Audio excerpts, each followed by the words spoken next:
ఓం శ్రీ గురుభ్యో నమః. మాతృదేవతాభ్యో నమః, పితృదేవతాభ్యో నమః.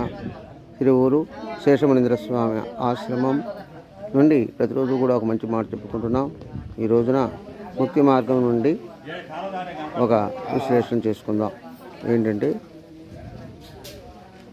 మాయబడిన జనులు మర్మంబు గనలేరు, మాయ తొలగిన హాయి గల్గును, మాయతుంచగురుని మంత్రంబు సత్యంబవగు, కాళికాంబ హంస కాళికాంబ.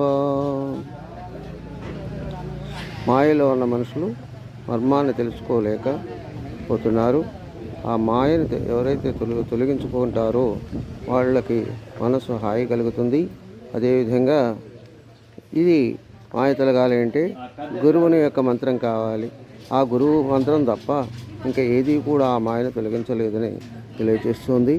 కాబట్టి ప్రతి మనిషి కూడా తన యొక్క స్థితిని తెలుసుకొని గురువుని ఆశ్రయించి గురుమంత్రాన్ని తీసుకొని ఆ గురుమంత్రం చేత తను ధరించి తను ధన్యులు కావాలని తెలియజేస్తున్నాం. స్వస్తి సర్వే జనా సుఖినో భవంతు. ఓం శాంతి శాంతి శాంతి.